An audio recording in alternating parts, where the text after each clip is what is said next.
Jochen Rindt is a name well known to Formula One fans of a certain age, but probably less so to younger ones. He is unique in Formula One history as being the only driver to win the World Championship posthumously. Rindt always believed he was destined to have a short life, and set out to pack as much life as possible into his time on Earth. Born in 1942 in Mainz, Rhineland, in the west of Germany, to a German father and an Austrian mother, Rindt lost his parents to an Allied bombing raid in 1943. He came under the care of his maternal grandparents, moving to Graz in Austria. Rindt's family owned a spice business, which he was to inherit, providing some of the funds which would help to kickstart his motorsport career. Before he got anywhere close to motorsport, though, he struggled with difficult teenage years. Conflicted by his heritage, a challenge many young Germans faced after the war, Rindt was rebellious and somewhat reckless. He suffered a broken femur in a skiing accident, which left him with a lifetime limp because the repaired leg was significantly shorter than the other. He started racing friends on mopeds as soon as he was able, and had numerous scrapes. At school he was troublesome and was ejected from so many private schools in Austria that his grandparents eventually shipped him off to England to learn English. But what Rindt actually learned in England was a love of cars and driving, even though he was nowhere near old enough to actually get a licence. When he returned home, he bought himself a VW Beetle and began terrorising the roads in it. Then, in 1961, he went to the German Grand Prix, fell in love with the thrill and danger, and decided that this was what he wanted to do. He worshipped Wolfgang von Trips, and even when his hero was killed at Monza later in the season, Rindt's eyes were firmly fixed on a career in racing. Shortly after, he was entering events in his grandmother's Simca, not altogether successfully, even getting disqualified for dangerous driving. He drove the car in rallies in Austria, but failed to find much success there either. Things took a turn for the better when he purchased a race-prepared Alfa Romeo from Graz's Alfa Romeo dealer, Ossi Vogel. Vogel agreed to help him with technical support, on the proviso that his results merited it, and Rindt delivered immediately, taking the Alfa to victory in saloon car races in Austria and giving him the impetus to move up another level. For 1963, he entered Formula Junior with a somewhat uncompetitive Cooper, but did enough to garner the attention of the Austrian Ford importer, who agreed to support him in Formula 2 in 1964. Driving a Brabham Cosworth, he made an immediate impact, including beating Jim Clark, Graham Hill and Denny Hulme to clinch the London Trophy at Crystal Palace, something which put him on the radar of Formula One teams. And he made his Grand Prix debut at the Austrian Grand Prix of 1964 in a Rob Walker privately entered Brabham. In 1965 he signed for the Cooper team, but the pairing was held back by a mixture of inexperience on Rindt's part and reliability issues with the car. In 1966, with the introduction of the new 3-litre engine formula, Cooper decided to race with Maserati engines which were essentially outdated. Even so, as other teams struggled with the new engine regulations, the Cooper proved to be a useful tool, and Rindt scored a string of points finishes and podiums to claim a surprising third place in the Drivers' Championship behind Jack Brabham and John Surtees. 1967 was to prove a disappointment, with the year-old Cooper and now 10-year-old Maserati engines proving no match for the competition. In the search for performance, reliability went out of the window, and at the end of the season, Rindt jumped ship to Brabham, where the Repco V8 proved to be no match for the Cosworth V8 which arrived that year. He was also still racing in Formula 2, as drivers did at the time to boost their earnings. There, Rindt picked up 9 victories, although he was no longer eligible for the championship as an established Formula 1 driver. He went to the Indy 500 in 1967, a trip he repeated in 1968, although he admitted the oval track held no appeal to him, saying he only went there for the money. Rindt's response to dangerous conditions was demonstrated after a heavy crash in qualifying. After stepping from his wrecked and burning car, Rindt was taken to the trackside medical centre for a compulsory checkup, and the check showed that his heart rate wasn't even slightly elevated. By the end of the year, and after 3 unsuccessful seasons with Cooper and 1 with Brabham, Rindt had gained a reputation for being hard on his machinery. In truth, apart from 1966, Rindt had been in underperforming cars, and he had been overdriving in an attempt to keep up. For 1969, that would not be the case, as Rindt would be replacing his friend Jim Clark at Lotus. After Clark's death in a Formula 2 race at Hockenheim, Rindt was moved to comment that nobody was safe. if this could happen to Jimmy, then it could happen to anyone. Many expressed a similar sentiment after Imola in 1994. The problem he was faced with at Lotus was not reliability or lack of speed. Rather, it was the number of breakages which the Lotus experienced. Rindt's manager, a certain Mr. Bernard Ecclestone, was conflicted, feeling that staying at Brabham was the safer option, but Lotus gave the best chance of claiming the World Championship. Rindt was moved to say that at Lotus he would either win the championship or die, words which would certainly be remembered further down the line. 1969 brought Rindt's first successes, but also challenges. It was the beginning of the era of aerodynamics, and many teams had worked out that their wings were much more effective if they were moved out of the disruptive airflow from the rest of the car, and especially the tyres. Hence, wings were mounted on struts 6, 7 or 8 feet above the ground. Some teams had developed a system which allowed the wings to be flat at high speed, reducing drag, but allowed them to be deployed on the approach to corners, maintaining downforce when needed. McLaren had a lever by the steering wheel. Tyrrell had an electrical system linked to the gearbox, which activated when the drivers selected 5th gear, and Lotus had an extra foot pedal. At the second race of the season, the Spanish Grand Prix, Rindt's wing collapsed as he was cornering at 140 miles per hour. He crashed into a barrier and then into his teammate Graham Hill's car, which had crashed at the same point 2 laps before. Hill was unsure what had caused his accident, but observing Rindt's car as it passed next time around, he could see the rear wing bending under the stresses being applied. Hill tried to warn Rindt, but before he could, the wing failed catastrophically. Rindt was briefly trapped in his car, which had folded, and once extracted, was found to have suffered a fractured cheekbone and skull, a lucky escape, which meant he only missed the next race at Monaco. 2 marshals were injured though, and Rindt was furious with team boss and engineer Colin Chapman. By the end of the season, Rindt had clinched his first victory at Watkins Glen from his 5th pole position of the year. He had led half the races, and along with a strong run of finishes in the second half of the season, had managed to clinch 4th place in the championship. The general consensus of opinion was that Rindt was the only person really able to challenge Jackie Stewart, who had just clinched his first World Championship. For 1970, he would be team leader at Lotus, after Graham Hill had been seriously injured in an accident at the same Watkins Glen race where Rindt had broken his duck. On the 90th of 108 laps, Hill had spun off on oil and stalled his engine. He jumped out of the car and push-started it to rejoin the race. Much as it is today, it was impossible for Hill to refasten his seatbelts. So at the end of the lap, he signalled to his pit crew that he would be stopping next time around. He wouldn't make it that far.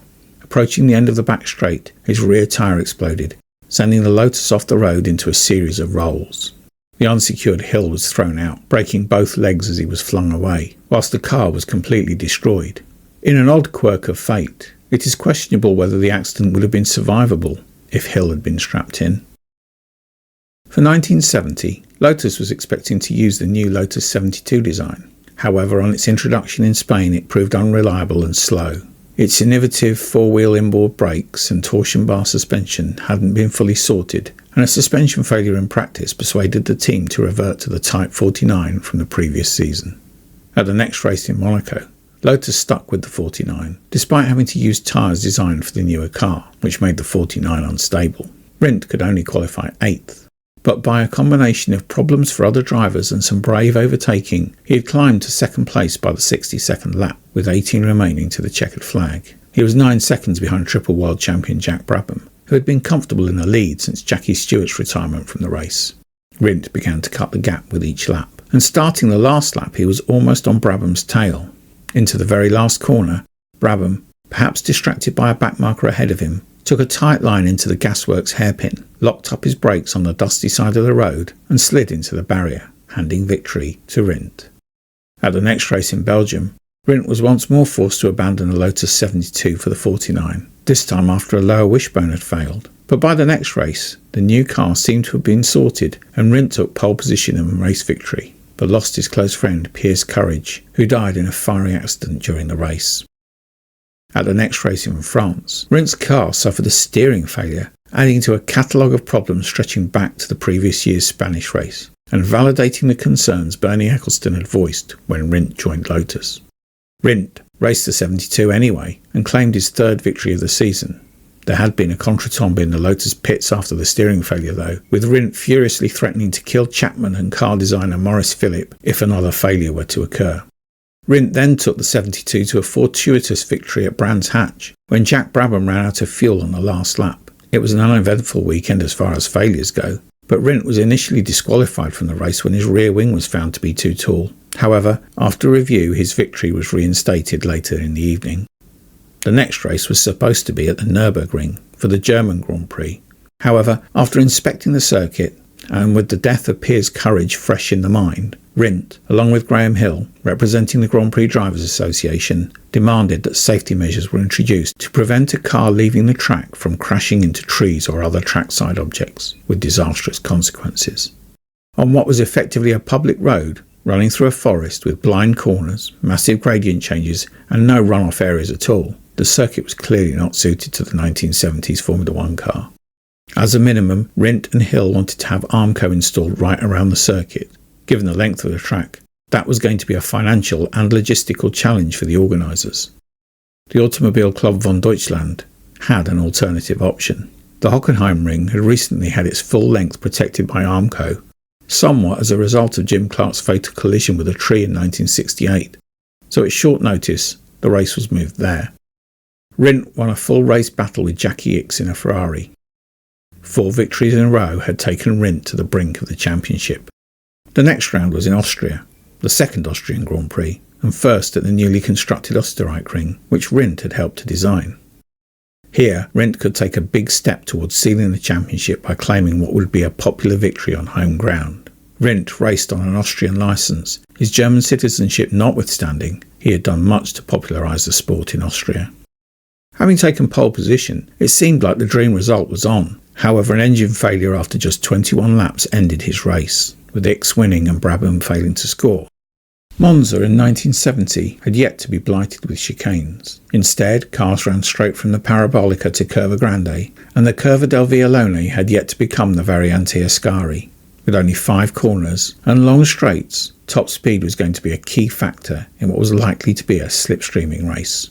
As a result, most teams had removed their rear wings in search of reduced drag. Rindt had run in this configuration on Friday and liked the setup, and on Saturday changed the gearing of the car to make use of the reduced drag, so that he was arriving at the Curva Grande and Parabolica corners in excess of 200 miles per hour.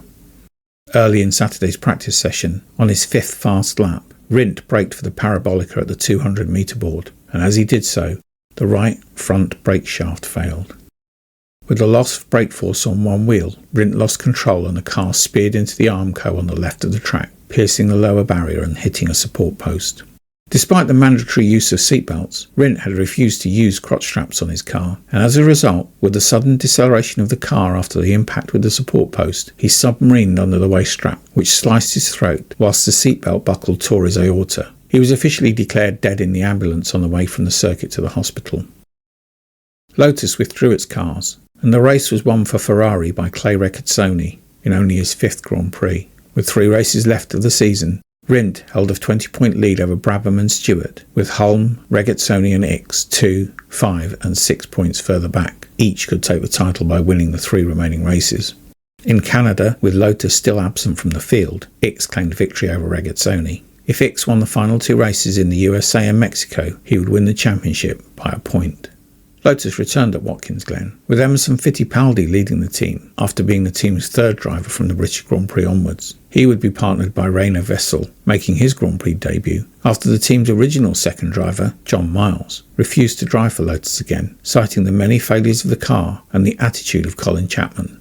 Ickx qualified on pole, but was beaten off the line by Jackie Stewart in the New Tyrrell, who then proceeded to disappear up the road, half a lap ahead by half distance and lapping too quickly for Ickx to keep up. When the Ferrari's fuel line failed on lap 57, it effectively ended the championship battle for Ickx, as it dropped him to 12th place while the team repaired the problem. Although he recovered to claim 4th place, it was not enough. Rindt was officially champion. Fittipaldi, driving in only his 4th Grand Prix, claimed victory after Stewart's engine failed, and Rodriguez had to make an unplanned fuel stop in his BRM, whilst Wissel finished 3rd on his debut, which turned out to be the best result of his career.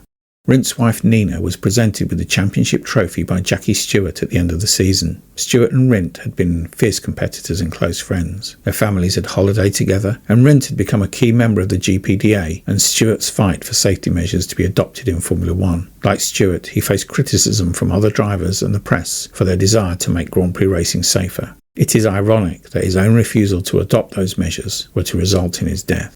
Colin Chapman was absolved of blame for Rindt's death in the Italian courts. Whilst the accident was almost certainly the result of the brake shaft failure, the collapse of the barrier and Rindt's own refusal to wear his seatbelts properly were the direct cause of his death. Mostly, Rindt is remembered for being Formula One's only posthumous world champion, a trivia answer for those loosely connected with the sport. However, his will to win, his fearless attitude and undoubted talent placed him second only to Jackie Stewart in the late 60s. The Lotus 72 was such a good car that Rindt had questioned why teammate John Marks was so much slower than him. It's hard to say what Rindt might have achieved if he had not crashed at Monza. Would he have beaten Stewart in 1971 and 1972 when the Lotus was still clearly competitive? All just speculation. What we do know is that, for a very brief period of time, Rindt set the world of motorsport alight with his combination of tenacity, apparent lack of fear, and very real speed.